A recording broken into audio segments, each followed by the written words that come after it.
J'ai une autre façon de dire ça, c'est que j'ai pas envie de jouer avec quelqu'un qui triche tout le temps. Et j'ai envie de jouer à un autre jeu dont on écrit nous les règles.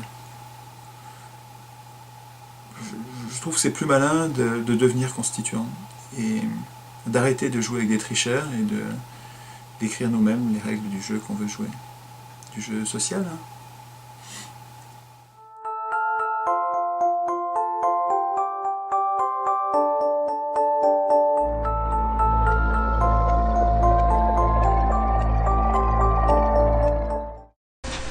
Comment concevez-vous la démocratie à l'échelle de l'humanité si un jour tous les peuples se rassemblaient? Il faut commencer par en bas, à petite échelle. Euh, D'abord tester la démocratie au niveau des communes, après l'avoir voulu, donc il faut qu'on se passe le mot entre nous pour être sûr qu'on le veuille, ce qui n'est pas le cas pour l'instant, puisqu'on ne sait pas de quoi on parle. Quand on parle de démocratie, on parle d'autre chose. On parle des élections, des représentants qui sont des maîtres, et tout ça, c'est pas la démocratie. Donc il faut commencer par cette éducation populaire entre nous qui nous permet de savoir de quoi on parle. Est-ce qu'on parle d'élection, de tirage au sort? Est-ce qu'on parle de représentation? Ou est-ce qu'on parle de voter nous-mêmes nos lois? À mon avis, la démocratie, c'est un système dans lequel nous votons nous-mêmes nos lois et nous faisons faire par des représentants ce que nous ne pouvons pas faire. Mais seulement ça. C'est Robespierre qui le définissait déjà parfaitement, dans ces termes-là, enfin dans ces termes à lui, mais c'était ça qu'il disait. Et pour que ça advienne, il faudrait qu'on s'empare de nos outils modernes qui nous permettent de nous former mutuellement les uns les autres sans avoir besoin des médias, des pouvoirs en place, l'Internet notamment, mais aussi des conférences, les ateliers. Et ensuite commencer à essayer dans les communes de voter nous-mêmes nos lois. Il y a des élus, enfin des candidats, je ne sais pas s'ils seront élus, mais il y a des candidats qui proposent déjà de ne pas exercer le pouvoir, de réunir les citoyens en assemblée, alors, tous les citoyens, y compris ceux qui n'ont pas voté pour ces élus-là, évidemment, et puis de les laisser décider de leur ordre du jour et des décisions qu'ils vont prendre, et de leur représentation interne, par tirage au sort ou par élection comme ils veulent, et ensuite de prendre des notes de ce que ces assemblées décident, et de les co-signer, de les endosser en leur nom pour être conformes à la République. Alors, s'ils le font, s'ils sont élus, c'est que les gens sentent qu'il y a un potentiel et qu'ils vont venir. S'ils ont élu majoritairement ces gens-là, ils vont venir aux assemblées, j'imagine, parce que c'est parce qu'ils veulent voter eux-mêmes leurs lois. Et là, on aura un laboratoire intéressant pour voir si c'est une lubie ou si c'est jouable, ou si c'est quelque chose qui est possible. Et en imaginant que ça fonctionne, que dans nos communes, nous arrivions à montrer que nous sommes capables de prendre en charge notre législation, l'écriture de nos lois, il faut s'organiser ensuite pour faire société à plus grande échelle et faire une nation par fédération, je pense. Je ne vois pas de meilleure idée pour l'instant que la fédération de communes à la Proudhon. Et la fédération, elle peut monter au niveau d'un État, mais elle peut aussi monter au niveau d'un continent ou de la Terre entière. Là, je ne vois pas de limite, à condition de contrôler les pouvoirs quotidiennement, sévèrement, à condition d'écrire nous-mêmes notre constitution, quoi. Il faut que les peuples, à la base, écrivent leur constitution et aient pris conscience de la dangerosité des pouvoirs pour instituer et protéger les institutions quotidiennement ensuite. C'est qu'il faut que la Constitution vive et qu'on s'en occupe. On s'occupe au moins de ça. Si les peuples font attention à ça, si les peuples se transforment et deviennent constituants, à mon avis c'est jouable, c'est possible. Mais bon, il y a d'abord un travail d'éducation populaire qui peut aller très vite. Hein, parce que quand j'en parle aux gens, les gens comprennent très vite. Hein, cette histoire de prendre le problème à la racine et d'écrire nous-mêmes notre constitution, les gens comprennent vite. Eh ben, j'ai rencontré quelqu'un de véritablement très intelligent, très calé sur son sujet, qui est bien entendu le tirage au sort de nos élus, au déficit démocratique que nous connaissons aujourd'hui dans notre société, ces sociétés où on nous prétend vivre en démocratie alors que finalement les citoyens n'ont presque rien à dire. Étienne Chouard, sans extrémisme aucun, sans populisme aucun non plus, est quelqu'un qui m'a paru avoir des idées véritablement très progressives. C'est un excellent réformateur. Et la première chose que je me suis dit en sortant de cette rencontre avec Étienne Chouard, c'est bon sang, que c'est dommage que nous n'ayons pas un tel homme comme ministre.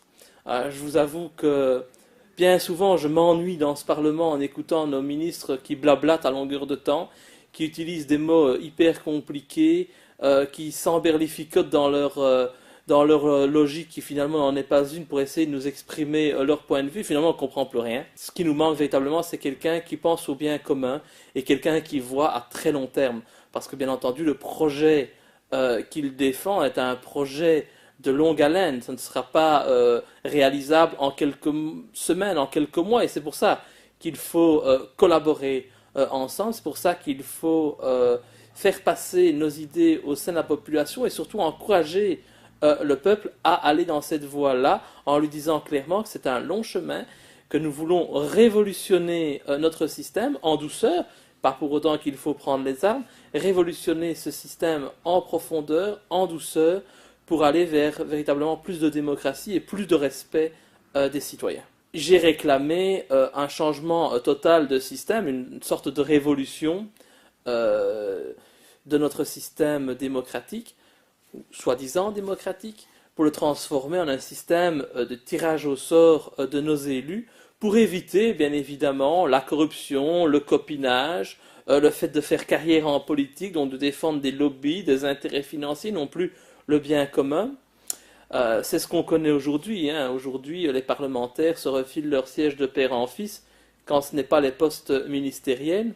C'est la première fois qu'un parlementaire réclame un tel changement, une telle révolution institutionnelle. Et donc, évidemment, le fait que ce soit un parlementaire qui s'exprime de cette manière-là donne un certain écho aux idées qu'Étienne Chouard défendait depuis longtemps. Nous ne devons rien attendre de nos élus. Ces élus sont là pour assurer leur carrière, pour garantir leur salaire, et donc il ne faut pas compter sur eux pour atteindre notre objectif qui est de rendre véritablement le pouvoir au peuple. Aujourd'hui, on peut tirer au sort les élus qui feront nos lois, avec bien entendu des chambres de contrôle, avec bien entendu un contrôle très strict des personnes qui sont élues, pour ne pas mettre des personnes, pas mettre des criminels dans le Parlement citoyen, un Parlement qui pourrait nommer les ministres, non plus sur base d'élections, mais sur base de compétences. Je crois que c'est quand même normal que nous ayons, par exemple, au ministère de la Santé, une personne qui s'y connaît dans le domaine de la santé, un médecin, quelqu'un qui a travaillé dans les hôpitaux. Je pense que les citoyens ont ce bon sens qui leur permet de décider, de choisir quelle est la voie que nous devons suivre dans notre société. Et puis, une raison toute simple. On permet bien aujourd'hui, au niveau des cours d'assises, à de simples citoyens qui n'ont pas fait des études de droit de juger d'une affaire judiciaire, de l'avenir d'une victime, de l'avenir d'une personne présumée innocente mais qui est accusée d'un crime.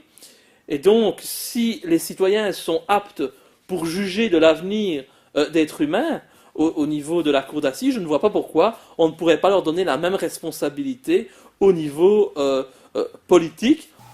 Les élus, non. Et les gens normaux, oui. Donc au niveau de la Terre, oui. Mais les instances supérieures qui prendraient des décisions au niveau mondial, elles prendraient des décisions sur très peu de choses, sur les sujets que ne peuvent pas traiter les humains à la base. Tout ce qu'on peut faire à la base, on devrait le faire nous-mêmes. et ne déléguer au niveau de la région, au niveau de l'État, au niveau du continent et encore plus au niveau du monde, ne déléguer que ce qu'on ne peut pas faire nous-mêmes. Donc très peu de choses, ça s'appelle la subsidiarité. Croyez-vous qu'il est possible de changer le système politique en passant encore par les urnes? N'est-ce pas un système verrouillé? François Asselineau a fait un graphique qu'on a repris, on a repris les chiffres pour voir s'il n'y avait pas d'erreur, et on a obtenu la même chose, donc c'est très parlant, mais il faut en tirer les conséquences. Hein. On fait deux courbes, on fait une courbe sur le nombre d'heures où les candidats passent à la télé, et une courbe sur les résultats aux élections. Et il n'y a pas un parallélisme des courbes, il y a une identité des courbes. Les courbes sont les mêmes pratiquement, c'est incroyable, c'est très très très proche. Donc ce qui compte pour gagner une élection, c'est le nombre d'heures passées à la télé. Alors je sais qu'on peut inverser l'argument en disant, mais pas du tout mon vieux, les gens passent beaucoup à la télé parce que les journalistes respectent les intentions de vote et les font passer beaucoup à la télé, mais vous inversez la cause et l'effet. Si les journalistes font ça, c'est très profondément conservateur, c'est-à-dire que rien ne peut changer. D'abord, il faut qu'ils sachent exactement ce qui va être, ce qui est quand même, a priori, ça paraît difficile. Puis sauf si on considère que c'est le nombre d'heures passées à la télé qui déclenche dans une population non politisée, parce que c'est ça notre problème, c'est que la population très largement n'est pas politisée, et que donc ils font ce qu'ils voient à la télé, quoi. C'est pas définitif, c'est parce qu'ils sont dépolitisés.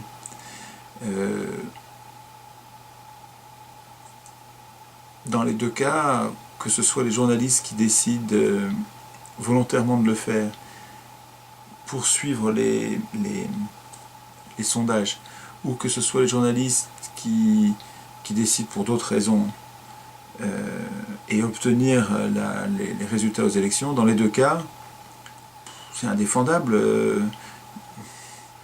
Tous les candidats devraient être à égalité dans les médias tout le temps. Voilà.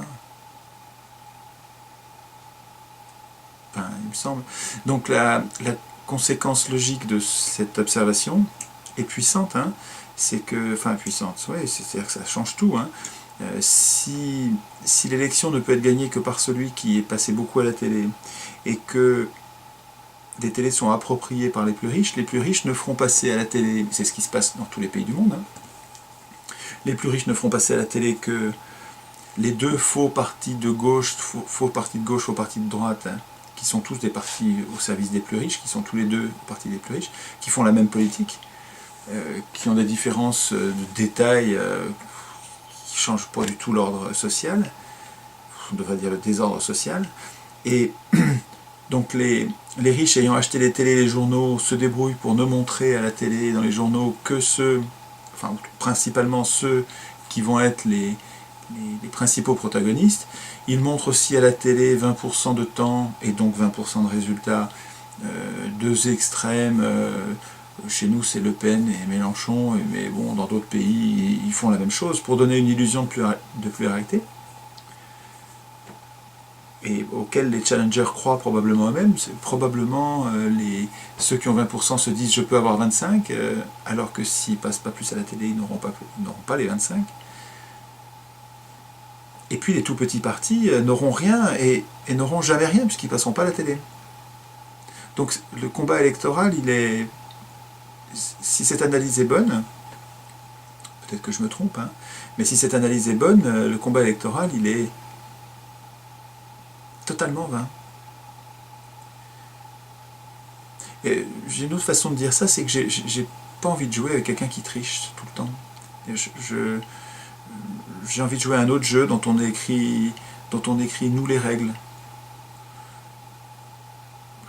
Je trouve que c'est plus malin de devenir constituant et d'arrêter de jouer avec des tricheurs et d'écrire nous-mêmes les règles du jeu qu'on veut jouer. Du jeu social, hein.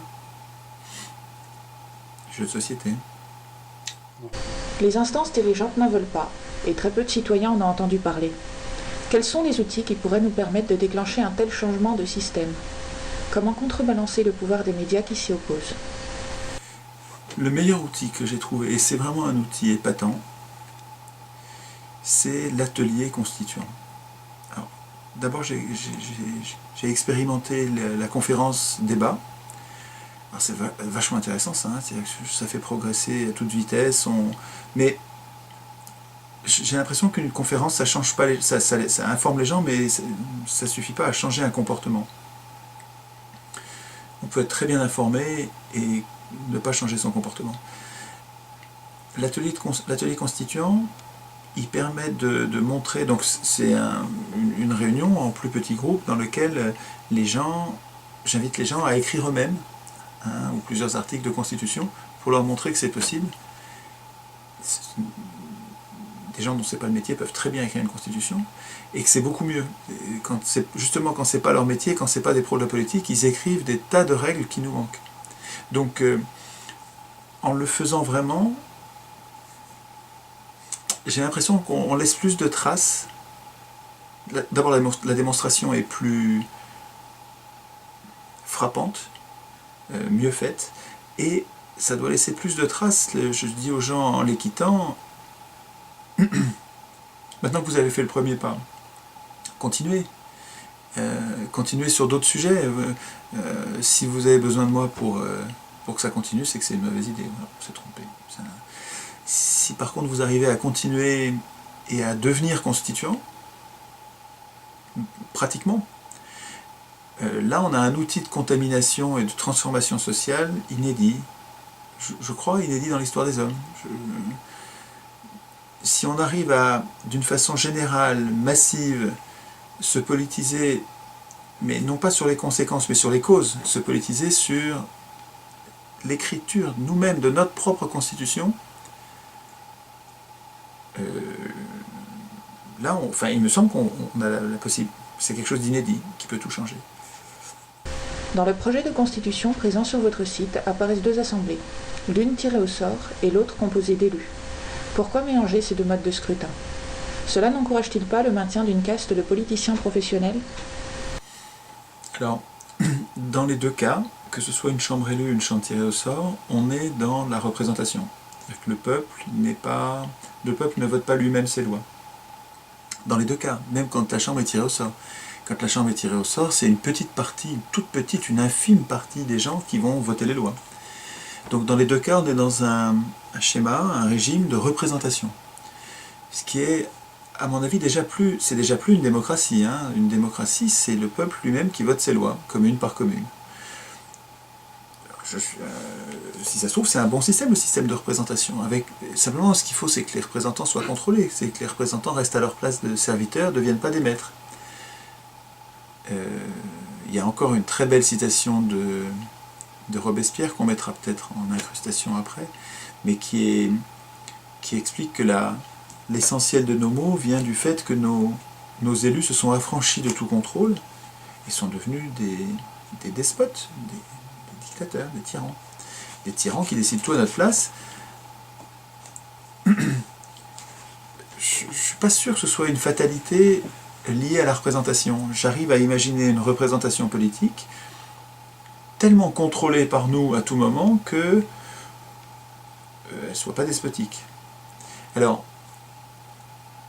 pourquoi mêler deux régimes, de modes d'élection, de modes de désignation? Pendant un moment, on a défendu l'idée d'une assemblée législative tirée au sort, pour qu'elle nous ressemble. Une assemblée tirée au sort va être composée de femmes, la moitié de femmes. Il va y avoir des jeunes, il va y avoir des vieux, il va y avoir des riches, des pauvres, beaucoup plus de pauvres que de riches. Il va y avoir des employés, des rentiers, beaucoup plus d'employés que de rentiers, il va y avoir beaucoup de travailleurs, il va y avoir des chômeurs. Une assemblée tirée au sort va nous ressembler.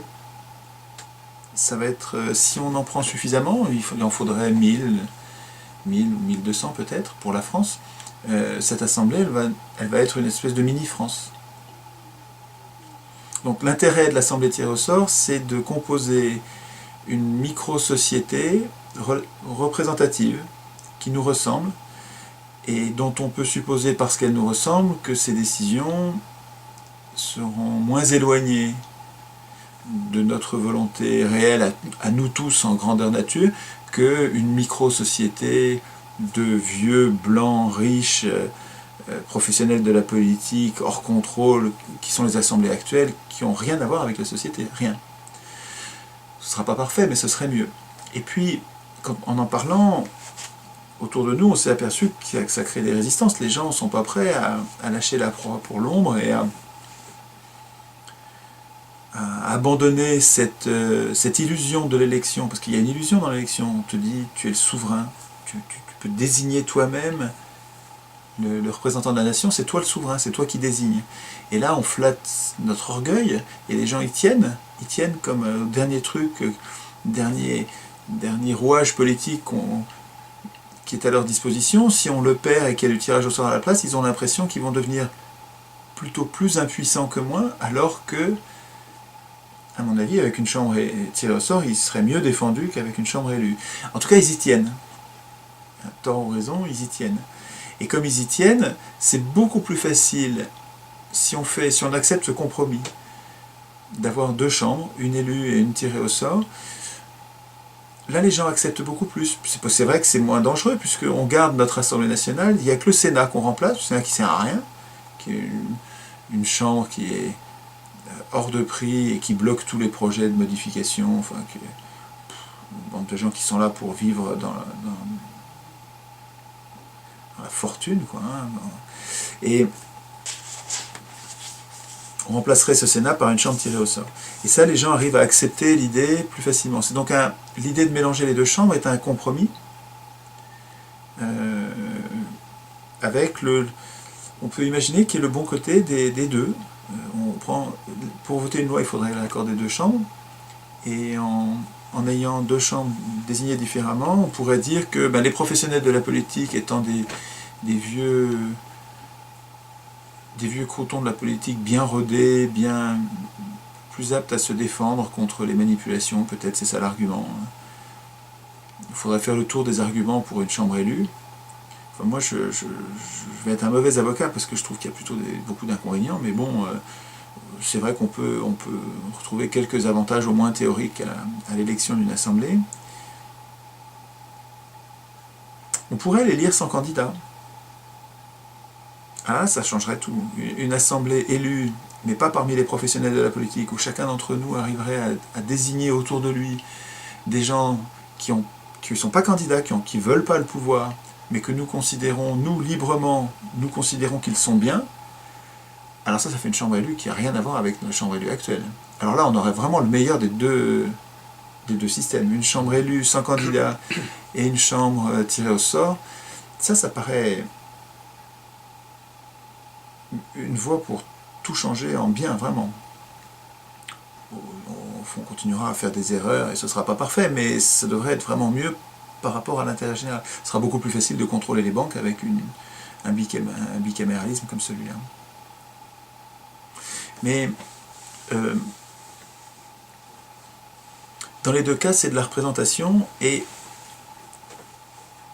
une chambre, si on arrivait à avoir une chambre législative tirée au sort, il me semble que ce serait une première dans l'histoire des hommes. Donc il faut faire attention, à Athènes, ça ne marchait pas comme ça. À Athènes, ce n'était pas les tirés au sort qui votaient les lois. À Athènes, on tirait au sort pour pouvoir nous voter les lois. Et qu'on tirait au sort nos représentants pour qu'ils restent serviteurs. C'était parce que c'est des charges. Les représentants, c'était pas un fromage, c'était pas une aubaine. C'était une galère. Enfin, il y avait des choses à faire, il y avait des responsabilités. Et donc il n'y avait aucune raison de désigner plutôt lui que lui à ses charges, et donc on tirait au sort. C'est souvent pour désigner des charges, désigner les titulaires de charges, que les humains ont utilisé le tirage au sort dans leur histoire. Et donc il faut y aller doucement. Si on veut une assemblée législative tirée au sort, il faut se rendre compte que c'est une première dans le monde. On a des exemples de démocratie dans lesquels les gens votent eux-mêmes leurs lois, mais dans lesquels les gens tirent au sort leurs représentants et s'en remettent à la décision de tirer au sort. Ça, on n'a jamais vu. Peut-être, enfin, il faut y réfléchir, quoi. Évidemment, je n'arrête pas d'en parler, donc nous y réfléchissons, mais il faut être prudent. Donc c'est pas aberrant de garder 2 chambres, une élue, une tirée au sort, pour voir comment ça se passe concrètement, quoi. Et puis on peut essayer à petite échelle cette histoire de chambre législative tirée au sort, et puis il faut voir les institutions de contrôle. Est-ce que nous avons un droit de référendum de notre propre initiative pour reprendre le contrôle à tout moment quand on trouve que les tirés au sort déconnent? Si oui, ben c'est beaucoup moins grave. Et même la chambre élue est moins grave. La chambre élue des professionnels de la politique, parce qu'on peut me faire l'objection, mais si tu gardes une assemblée élue, tu vas garder ta caste politicienne. Oui, oui et non, parce que si on écrit la Constitution avec une chambre élue, mais qu'elle rend des comptes, qu'elle est révocable à tout moment, que les mandats sont courts, non renouvelables, que c'est pas eux qui fixent leur salaire, leurs exonérations diverses, leurs conditions de rééligibilité, etc. Si tout ça est enfin à nouveau sous notre contrôle, c'est plus la même caste. Enfin, je veux dire, ils sont quand même drôlement affaiblis et ça devient moins dangereux. Le régime mixte, je trouve il a beaucoup d'avantages. La chambre, le bicaméralisme, une élue, une tirée au sort, et encore plus si la chambre élue est élue sans candidat, je trouve que c'est sexy, c'est attrayant. Ça paraît vraiment une idée à tester. Mais jamais les élus n'écriront ça. Jamais, jamais, jamais. Tout ça, là, toutes ces améliorations dont on parle, il faut bien comprendre que, enfin, à mon avis, je me trompe peut-être, mais jamais un élu n'écrira ça. Jamais, jamais, jamais. Si on attend ça d'un élu, un élu à l'Assemblée constituante, jamais il nous donnera. Jamais. Non, c'est à nous d'écrire. Si on veut une constitution, il faut qu'on l'écrive nous-mêmes. Voilà. Si les élus écrivent la constitution, ils nous écriront toujours une anti-constitution. Toujours, toujours, toujours. C'est pas leur faute, c'est parce qu'ils peuvent pas faire autrement, c'est leur intérêt personnel. Donc ils peuvent pas faire autrement. Voilà. Ils écriront notre impuissance avec toutes les meilleures raisons du monde, des arguties, et faux arguments. Non, c'est pas à eux, c'est pas aux parlementaires d'écrire la Constitution. Donc, quelles que soient les institutions auxquelles on pense, il faut bien se rappeler qu'il faut tirer au sort l'Assemblée constituante ou écrire nous-mêmes la Constitution. On n'est pas obligé d'avoir une Assemblée constituante tirée au sort. Si on écrit nous-mêmes la Constitution, c'est encore mieux. Simplement, il va falloir qu'on s'y mette tous dans toutes les communes. Donc il faut organiser plein d'ateliers constituants.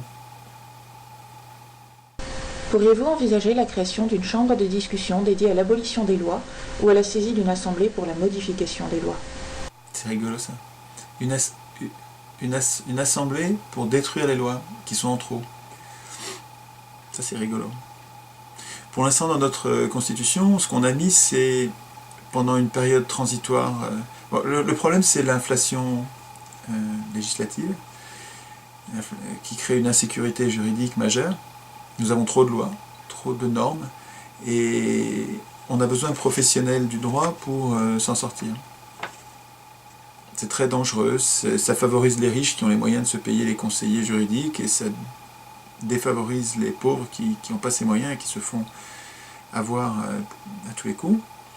Il nous faudrait donc un droit plus simple, mais c'est compliqué de passer d'un droit compliqué à un droit simple, on ne peut pas faire table rase d'un coup. Donc il faut y aller progressivement, il faut réfléchir au cas par cas, quelles sont les lois qu'il faut supprimer, simplifier, s'en remettre aux juges plus souvent et avoir un système de loi de plus en plus simple. Dans la constitution qu'on a imaginée, chaque proposition de loi doit être accompagnée d'une proposition de suppression de 2 ou 3.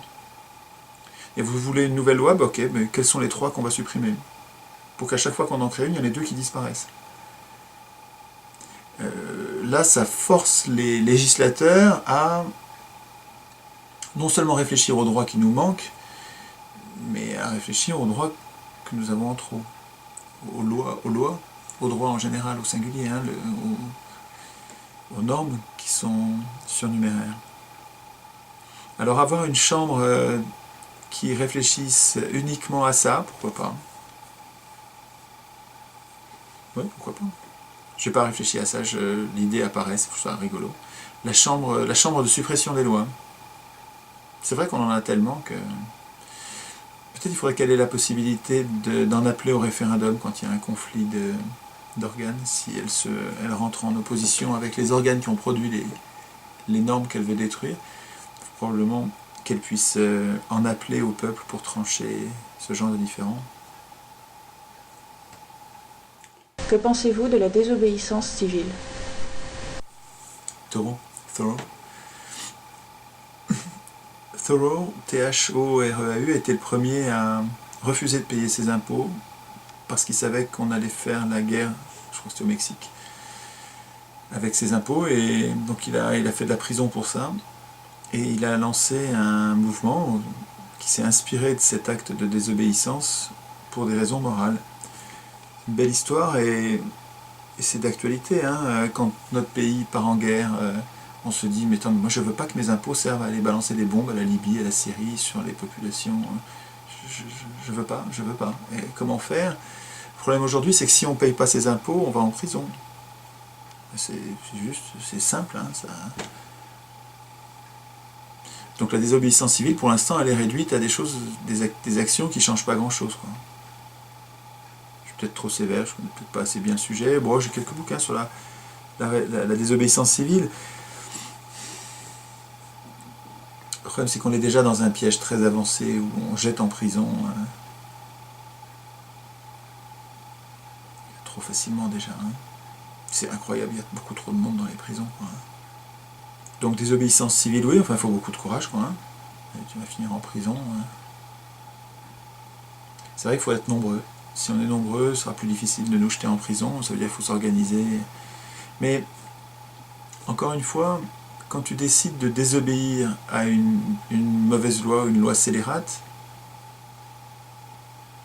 ça se comprend, évidemment, moralement, mais on prend le problème par la conséquence. On ne changera rien si on fait ça. Et je pense que prendre le problème par sa source, par sa racine, en étant radical, c'est plus malin. Si vous voulez désobéir aux lois scélérates, ben, mettez-vous en situation qu'il n'y ait plus de loi scélérate. Mettez-vous en situation d'écrire vous-même les lois. C'est plus malin. Et c'est pas forcément long, hein. Les Tunisiens, ça a été très vite, la révolte, hein. Juste, ils n'avaient pas fait préalablement ce que je conseille de faire. Alors, ça paraît très immodeste de dire ils auraient dû faire ce que je dis de faire. Ben, ouais. Bon, c'est parce que mon travail me conduit à imaginer que un peuple qui se révolte doit auparavant avoir compris, pour être capable de vouloir, il faut qu'il ait compris qu'il peut être constituant, et que c'est pas compliqué, et que c'est très important qu'il le soit. Donc il y a un travail préalable, pas forcément long, mais préalable et qui doit être réel, de formation populaire, où nous organisons ces ateliers constituants, où nous écrivons nous-mêmes la Constitution. Ça va, on a compris, ça va, on sait. Et ça va, on a commencé à s'en occuper, on sait ce qu'on veut. Et on ne va pas laisser écrire des représentants, notre Constitution. Non, c'est nous qui allons l'écrire nous-mêmes. Ben, si on fait ce travail préalable, c'est plus malin que de résister, pour comprendre des désobéissances civiles, tu vas finir en prison, et qu'est-ce que tu changes en prison? Et puis tu vas changer une injustice, mais il y en a combien? Il y en a 100 ou 1000 qui restent encore à côté. C'est plus malin de prendre nos problèmes à la racine, je trouve. Que répondez-vous à ceux qui qualifient vos idées de populistes? Un petit message à passer pour les antifas? Ouais, j'ai quelque chose à dire aux antifas. D'abord, peut-être rappeler ce qui se passe. Alors, les antifas, je ne savais pas ce que c'était. Ce sont des gens qui luttent contre le fascisme. Et ça, je me sens très proche de ça. Donc, je pensais être vraiment de la même bande, quoi. C'est-à-dire, c'était ces petits groupuscules qu'on appelle les antifas. C'est même pas des antifascistes, c'est des antifas. Ça ne veut plus rien dire, hein. C'est de concepts mous comme ça.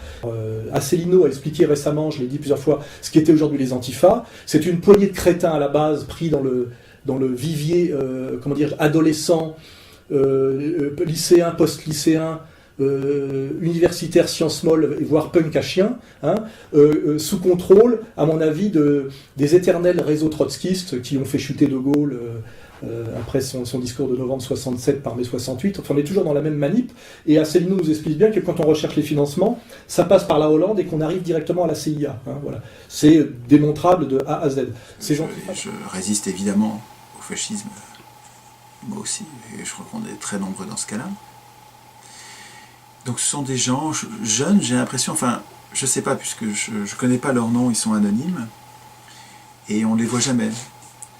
Et donc, je ne sais pas s'ils sont jeunes ou vieux, mais j'ai l'impression qu'ils sont plutôt jeunes, très, très énervés, très, très en colère, ayant très peur des associations dangereuses, des liaisons dangereuses. En fait,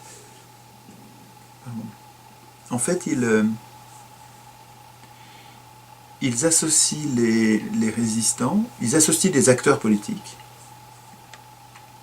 par les étiquettes de partis. Et il y a des partis interdits. Donc il y a des gens qui ont des lignes politiques qui sont identifiées par eux comme des ennemis, c'est la droite. Des gens comme, je dirais, Pasqua, De Villiers, les gens de droite, sont considérés par eux comme vraiment des gens ultra dangereux, et puis jusqu'à Le Pen. Et puis, tous les acteurs qui osent parler avec ces gens de droite, lire des gens de droite en y trouvant quelque chose d'intéressant, rencontrer ces gens de droite, deviennent pour ces antifas ipso facto des fascistes. Enfin, c'est incroyable. Enfin, moi je me sens très profondément et sincèrement humaniste, et je cherche le bien commun, la justice sociale, l'absence totale d'arbitraire et d'abus de pouvoir, donc le contraire du fascisme, quoi. Je cherche à éviter tout fascisme, caché ou apparent, et vraiment sûr et certain de mes valeurs, de ce à quoi je tiens le plus, quand je vais voir un royaliste, pour comprendre comment il organise le monde commun, je me dis, ce gars-là qui est royaliste, il a une idée de l'avenir, une idée de l'organisation sociale qui me paraît dangereuse. Le royalisme, c'est faire confiance de façon excessive à un pouvoir unique, ça va pas du tout, quoi. Ça va pas du tout. Comment est-ce qu'on peut faire confiance? Et donc, ce que je me dis, c'est et je crois que j'ai raison, c'est qu'en lui parlant, je vais comprendre ce qu'il rassure, et en échangeant, il va me montrer peut-être des choses que je ne sais pas, que j'ai pas réalisées, et inversement, je veux dire, je vois pas pourquoi je lui parlerais pas. Sauf s'il est de mauvaise foi et qu'il veut vraiment me mettre en esclavage, et là je vais me battre. Mais on n'en est pas là. Les gens qui sont des royalistes ou qui sont à droite, là c'est pas des gens qui veulent nous mettre en esclavage. C'est des gens qui ont un projet politique avec un chef, pas assez de contrôle de pouvoir. Tout ça se discute. Tout ça se discute. Et c'est pas parce que je vais discuter avec ces gens-là que je deviens comme eux. Surtout que ces gens-là, indépendamment de leur projet de société, les gens de droite là, ils résistent, donc ils ont une idée de la nation qui est très ancrée, et ils résistent formidablement bien au projet que je considère moi comme fasciste de l'Union Européenne. Donc ils résistent vachement bien à l'Union Européenne, putain mais ça m'intéresse moi. Je vois Asselineau. Asselineau, on n'est pas d'accord du tout sur la démocratie. Asselineau, il déteste mon idée de tirage au sort. Il est braqué contre ça. Je peux le comprendre, hein. Ça fait partie de la discussion, du débat, donc on n'est pas d'accord du tout là-dessus. Mais en même temps, ce gars-là est un vrai bon grand spécialiste des turpitudes et horreurs de l'Union Européenne. On a besoin du travail de ce gars-là. Ce gars-là est utile, mais plus qu'utile, c'est précieux ce qu'il fait. Donc qu'est-ce qu'ont fait les Américains et les Anglo-Saxons? Ils ont inventé cette construction européenne dont ils n'ont pas présenté. S'ils avaient présenté ça comme étant venant des États-Unis, il y aurait une levée de boucliers, notamment en France et en Italie, où les partis communistes étaient très puissants et étaient inféodés à Moscou. Donc, ils ont eu recours à ce que j'appelle des pères porteurs, des pseudo-auteurs, ce qu'on appelle les pères de l'Europe, c'est-à-dire Robert Schuman, Alcide de Gasperi en Italie, Konrad Adenauer en Allemagne, Paul-Henri Spaak en Belgique, qui étaient tous des gens très proches de la CIA. On le sait que Robert Schuman, ça a été dans les documents déclassifiés de l'administration américaine, on sait désormais que Robert Schuman ou Paul-Henri Spaak étaient des agents de la CIA. Et les Américains avaient parfaitement compris qu'on aboutirait à une espèce de chaos organisé, de blocage systématique, de tour de Babel, et que les seuls à pouvoir piloter l'ensemble, eh bien, ce serait eux. Et le piège est en train de se refermer. Donc De Gaulle avait compris que la construction européenne était une entreprise de domestication du continent européen par Washington, mais il n'avait pas les moyens politiques d'en sortir. Donc il a essayé de biaiser pendant toutes les années de 62 à 69, et il a essayé de trouver un modus vivendi pour transformer cette construction européenne au service de la France.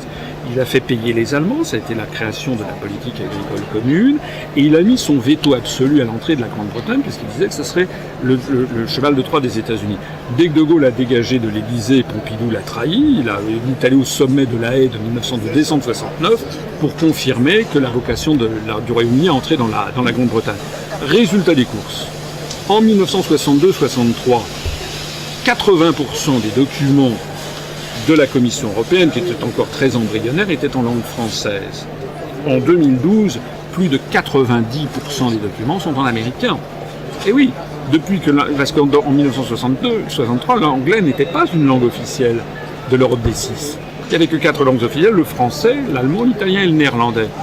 À partir du moment où l'Angleterre est entrée, l'anglais est devenu une langue officielle de la communauté européenne. On a mis dans la tête des Français, depuis du berceau à la tombe, et un lavage de cerveau depuis maintenant 30 ans, que l'Europe c'est fantastique, c'est formidable, et ci et ça. On n'a pas le droit d'être contre.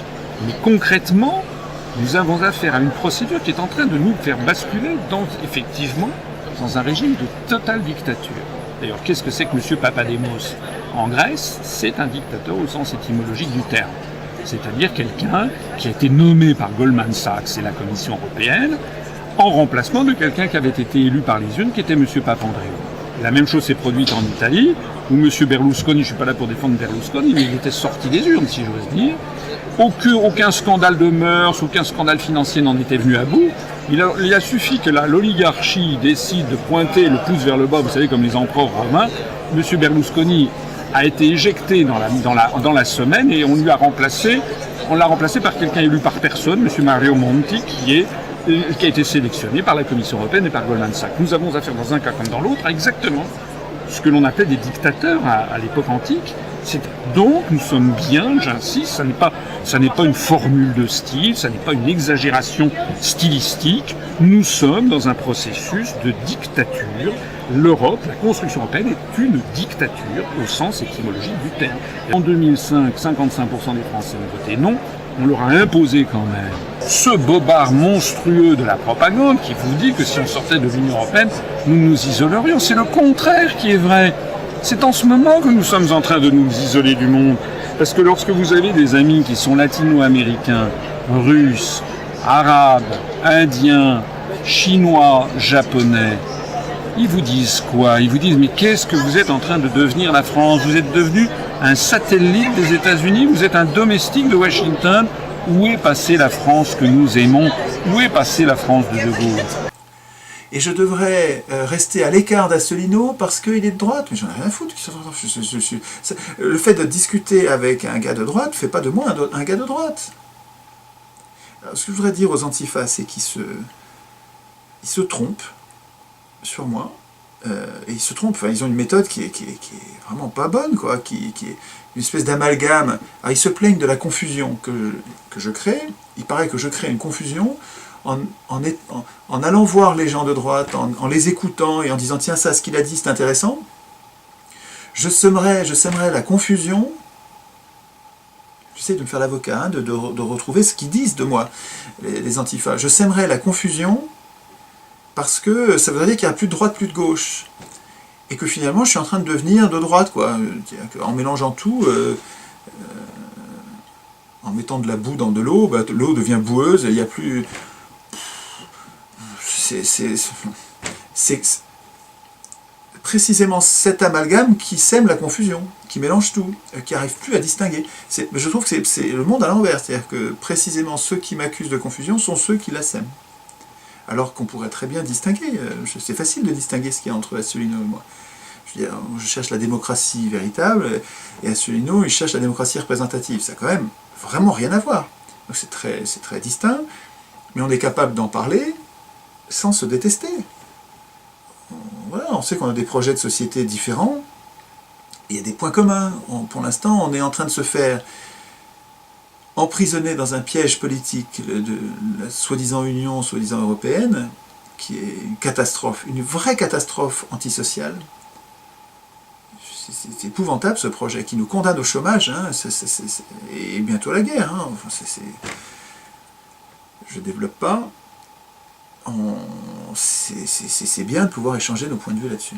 Alors, j'ai dit, lors d'une conférence il n'y a pas longtemps, il y a eu une alerte antifasciste sur Chouard pour dire attention, il y a un fasciste qui vient vous voir. Et ça a été l'occasion pour moi de rencontrer mon premier Antifa. J'en ai vu un vivant.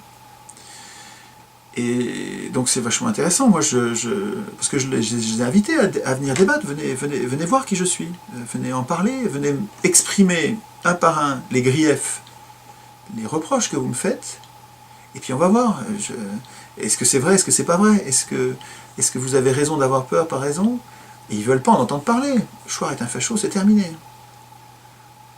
Alors bon, alors j'étais content d'en avoir un, je dis on va pouvoir discuter, il venait tracter en disant Chouard est un fasciste. Et c'est un tout jeune homme, c'est un enfant qui avait 20 ans peut-être, enfin même pas, enfin tout jeune, très énervé, et à qui on a dit, alors les gens de l'atelier, de la conférence voulaient le chasser, quoi, hein, et je dis mais on devrait parler, faites-le venir à la tribune, puis qu'il dise ce qu'il a à dire, et qu'on en parle au moins 5-10 minutes, quoi. Les gens ont été d'accord, et lui aussi, il est venu. Mais il avait beaucoup de mal, quand je lui disais, les yeux dans les yeux, mais je ne suis pas antisémite. Ce que je cherche à faire, c'est, je lutte contre l'antisémitisme, qui est un racisme, qui est une saloperie. Et en me voyant le dire, et je crois que ça se voit que je le pense, ça le désarçonne, et il savait pas quoi répondre, quoi, parce que c'est... Voilà, en fait, quand on discute et qu'on se voit, qu'on arrive à comprendre qui on est, il y a plein de malentendus qui disparaissent. En fait, les antifas, il y a plein de peurs qu'ils ont par leur technique, leur méthode d'amalgame, qui les conduisent à faire des tas d'erreurs d'appréciation, sur des tas de malentendus. Je vois qu'Hervé Kempf fait l'objet d'une alerte antifasciste. Hervé Kempf, c'est un ange, ce gars-là. Il est adorable, il est pas... Enfin, c'est tout, enfin, c'est un chrétien. Il est tout sauf fasciste. C'est aberrant, cette histoire. Donc, les antifas disent vraiment... Alors, je sais pas si je dis les antifas, moi, c'est la partie que j'en vois. J'imagine bien qu'il y a des antifas qui sont intelligents, et puis moi-même, je me sens antifa. Enfin, je veux dire... Mais il y a une partie des antifas qui est... je vais dire complètement fou, enfin qui est complètement fanatique en tout cas, et qui me menace maintenant à coups de pelle, il me menace de coups de pelle, de me convaincre, c'est sympa hein, comme méthode, putain, mais qui est fasciste là-dedans, enfin, ça fait peur quoi, hein. C'est des gens qui sont prêts à cogner quoi, exactement comme ce qu'ils dénoncent. Donc en tout cas voilà, il y a peut-être un truc à creuser parce que ça paraît difficile, j'ai du mal à croire qu'il soit de bonne foi, c'est-à-dire le jeune homme, là, il est manipulé. Je crois qu'il est manipulé, parce qu'il avait l'air sincère dans sa peur, et en fait, il répétait ce qu'on lui avait dit, et ça ne résistait pas à l'échange, quoi. Ça ne résistait pas à la critique, aux objections. Et à mon avis, il y a des vieux briscards qui ont un autre plan derrière, je ne sais pas lequel, mais qui ont un autre plan et qui ne sont pas de bonne foi, c'est-à-dire qu'ils cherchent à discréditer les opposants à la guerre, quoi, à la guerre, à l'OTAN, aux guerres coloniales qui ont lieu en ce moment. Toutes nos guerres, là, tous les ans on est en guerre. C'est des guerres coloniales, c'est des guerres de rapine, où on va voler les gens. Bon, Et les résistants à cette guerre se font calomnier comme si c'était eux-mêmes les défenseurs des tyrans, entre guillemets, puisque pour aller faire la guerre, on dit que c'est des tyrans. Et tous ceux qui font la guerre font ça depuis César. Je veux dire, ça fait des milliers d'années que pour faire la guerre, on commence par dire celui à qui je vais faire la guerre, c'est un tyran, c'est un salaud. Comme ça, je peux aller lui faire la guerre, la conscience tranquille, et avec l'appui de mon opinion. Et donc là, les anti-guerres ne se laissent pas faire. Il y a des gens comme Michel Colomb, formidables. Hein. J'ai été accusé de la théorie du complot. C'est l'argument habituel de ceux qui n'ont pas d'argument face à des faits qui dérangent. Et donc, je pense qu'il faut se poser la question, la France a mis du Mali. Moi, je dis que dans toute guerre, on nous cache l'histoire et on nous cache les intérêts. Et je voudrais pouvoir expliquer les deux qui me semblent vraiment fondamentaux et totalement occultés dans la version officielle des médias. L'histoire occultée, c'est quand il y a eu un président élu au Mali qui s'appelait Modibo Keïta, qui voulait l'indépendance de son pays, le développement et mettre fin à la pauvreté. Qu'est-ce que la France a fait? Elle a soutenu un coup d'État sanglant de Moussa Traoré. Modibo Keïta a crevé en prison et Moussa Traoré, ça a été une dictature épouvantable pendant 23 ans. Ensuite, il y a eu d'autres marionnettes à la place. Et est-ce que vous appelez ça une théorie du complot? J'aimerais que vous alliez le dire aux Maliens. Ensuite, il y a la question des intérêts, à savoir que le Mali, c'est un pays pauvre, mais comment on peut être pauvre quand on est riche? Et toute la région, le Niger, c'est un pays où c'est le dernier pays sur la liste du niveau de pauvreté dans le monde, et c'est un pays très riche avec l'uranium. Et donc, il faudrait expliquer ce que vous cachez soigneusement, à savoir que dans cette région, il y a de l'or. L'or a été exploité au Mali, dans les mines de Morila, par Bouygues, derrière des paravents. On a fait crever les gens qui extrayaient l'or avec du cyanure et de l'arsenic, aucune prévention, les nappes d'eau polluées, les gens crevaient comme des mouches. Et donc, ça c'est Bouygues, ça c'est l'or. De quelle époque parlez-vous, Michel Colomb? Tout récent, c'est encore il y a 5-6 années. La mine a été fermée récemment et on recommence le même coup de l'autre côté. Deuxièmement, l'uranium. Areva est plein de convoitises pour l'uranium du Mali. Et quand on veut voir ce qu'il va en faire, il faut voir ce qui se passe au Niger, le pays le plus pauvre, comme je le disais. Au Niger, Areva, c'est le numéro 1 de l'exportation nucléaire dans le monde. Le Niger, c'est celui qui procure tous les revenus qui permettent à Areva et aux firmes qui travaillent avec elle, Alstom, Suez, Bouygues et tout ça, de gagner énormément d'argent. Et pendant ce temps-là, monsieur, les Nigériens, ils crèvent de faim. Et quand... Résistent à cette poussée guerrière, et ben ces gens-là se font, et puis moi aussi maintenant, se font traiter de fascistes, de suppôts des tyrans. Bon, alors, voilà, c'est des couillonnades qui font perdre un temps fou. Mais il est possible et probable, enfin en tout cas possible que ce soit des faux drapeaux, des faux nez, c'est des gens qui disent qu'ils sont antifa, qui sont de gauche, qui ne sont pas du tout de gauche, qui sont des agents en mission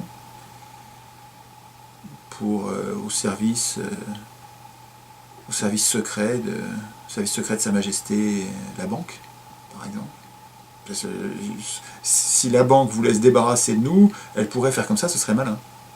Avec des faux antifas qui viennent sans arrêt dans tous nos forums, sur Twitter, partout, pourrir avec leurs calomnies, pourrir les discussions. Ça interpelle les gens qui sont en train de découvrir la démocratie, le processus constituant. C'est des gens gentils. Quand tu viens les interpeller avec c'est des gros mots, quoi, hein, fascistes, ordures, fumier, on va te soigner à coups de pelle. Enfin, tu vois des choses qui arrivent comme ça dans les conversations, c'est déstabilisant et ça doit dissuader des tas de gens ça marche, hein, la calomnie, ça marche, ça doit dissuader des gens de continuer à réfléchir là-dessus. Bon, il faut qu'on arrive à être fort quand même, malgré ces attaques et ces calomnies, il faut qu'on arrive à faire bloc et puis à résister. Vous n'apparaissez pas dans le reportage de Caroline Fourest, Les réseaux de l'extrême. Une déception ?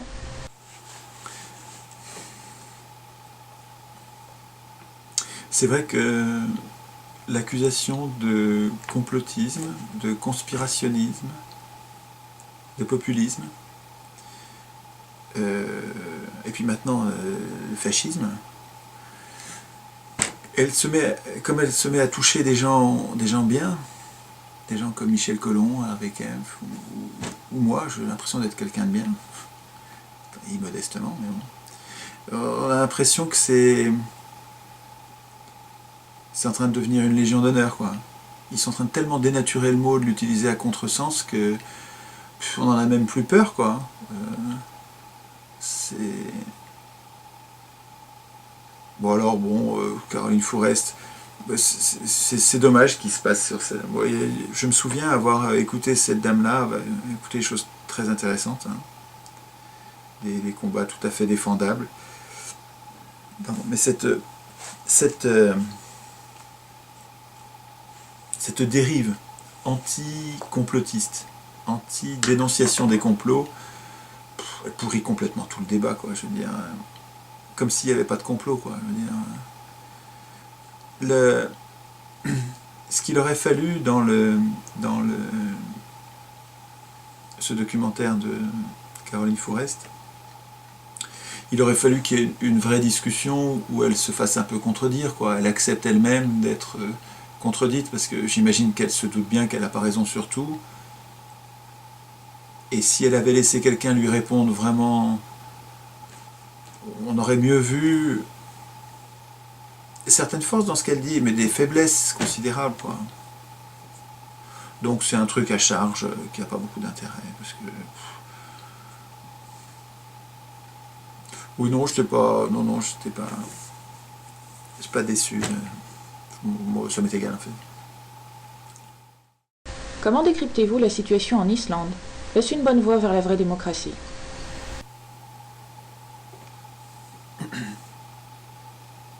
En fait, c'est difficile de savoir ce qui s'est vraiment passé. Il y a des sons de cloche différents qui arrivent d'Islande.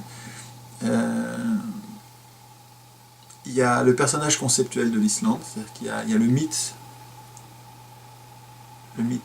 possiblement mythe du pays qui s'affranchit, de ses gouvernements, de ses banques, qui envoie péter tout le monde, tous les créanciers, et qui retrouve la prospérité parce qu'il s'est débarrassé d'une bande de négriers.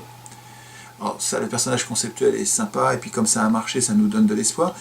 Et puis quand on va creuser un peu, on s'aperçoit que c'est pas si idyllique que ça, et malheureusement, il y a quand même des aspects assez glauques, hein. Sur l'Islande. Ils vont probablement la payer, leur dette, hein. Et puis, les actes héroïques qu'a fait le chef du gouvernement, là, pour beaucoup, il ne pouvait pas faire autrement. Et puis c'est partie remise, finalement ça va se dénouer plus tard, probablement moins bien. Bon, il y a cette histoire de processus constituant, mais là aussi il s'est fait morpionner, le processus constituant, par la Cour suprême, enfin, la Cour oligarchique locale, quoi, hein, a annulé l'élection pour vice de forme, une couillonnade, quoi, hein, et l'a condamné à, si vous voulez continuer à siéger, vous pouvez, mais vous aurez voix consultative, quoi. C'est-à-dire que c'est pas vous qui allez écrire la Constitution, vous la proposerez au Parlement. Bah ouais, mais ça fout tout par terre. C'est-à-dire que tout l'enthousiasme qu'il y aurait pu avoir derrière un véritable processus constituant a été tué dans l'œuf dès le départ. Et après ça, les médias, qui appartiennent là-bas, comme ici, aux plus riches, ont démobilisé sans arrêt les Islandais, ce qui fait qu'ils n'ont pas beaucoup participé. Il y avait plein de bonnes raisons de ne pas participer, en fait, au vote de la Constitution. Donc tout ça est un peu tristoun, en fait plus tristoun que ce à quoi on voudrait croire, hein. Mais bon, le personnage conceptuel enfin, je veux dire, le mythe de l'Islande est tout à fait utile, parce que c'est vrai que il ne tient qu'à nous de nous débarrasser de nos bourreaux. Ça, je le pense vraiment. Mais bon, eux, ils sont 370 000, je crois, sur leur île.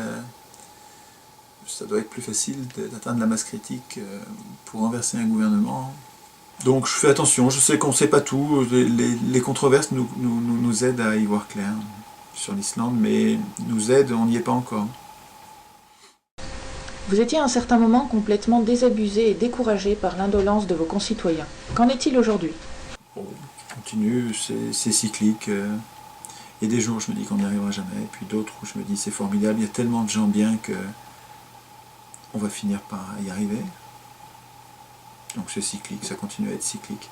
Mais bon, ça germe bien en ce moment, les gens s'emparent de cette idée, et donc ça donne de l'espoir.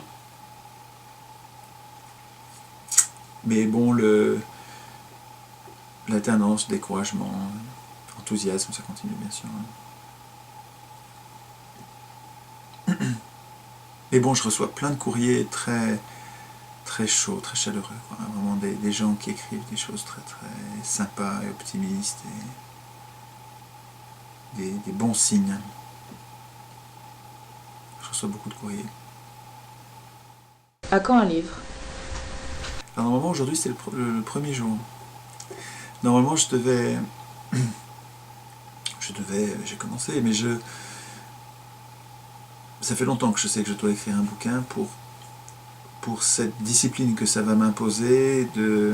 Moi, j'écris énormément depuis 7 ans sur le site. J'écris beaucoup, j'échange beaucoup, notre niveau à tous la monte. Mais c'est vrai qu'un livre, ça va nous obliger et ça va m'obliger moi à organiser, à structurer, à documenter correctement chaque idée.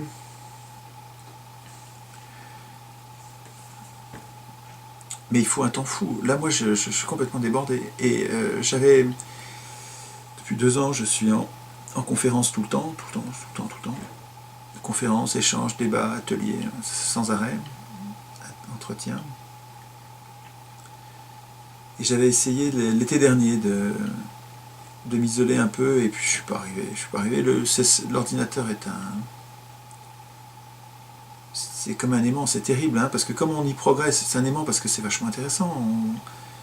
Tous les jours, il y a des occasions de progresser, de devenir plus fort, plus prévenu, plus malin grâce aux idées des autres. C'est comme... ça devient une nourriture intellectuelle qui devient nécessaire. Donc c'est difficile de se débrancher.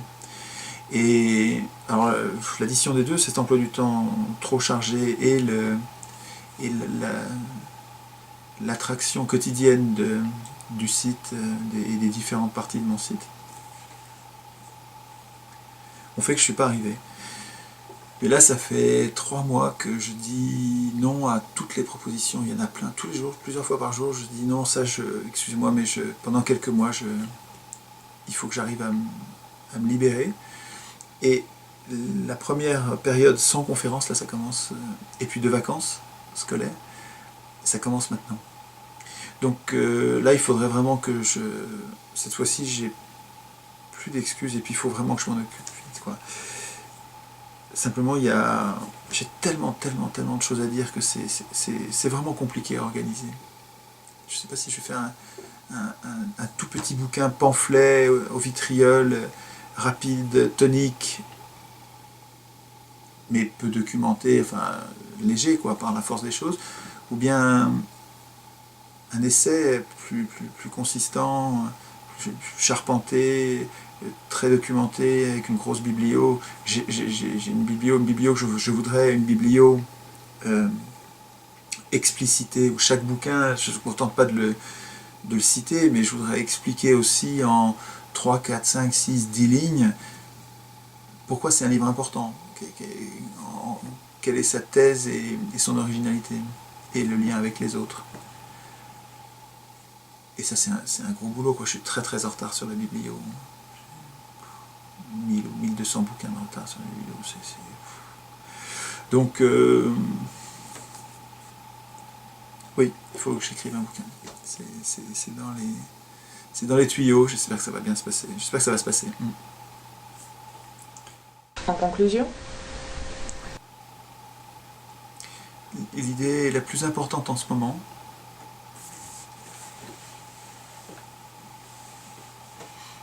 je crois que il faut qu'on arrive à se concentrer. On a l'habitude d'être complètement dispersé, On a l'habitude de s'en prendre aux conséquences, à nos malheurs, directement, sans voir que c'est des conséquences. On a l'habitude de se disperser. On a l'habitude de ne pas s'occuper de la Constitution, de ne pas s'occuper de la cause.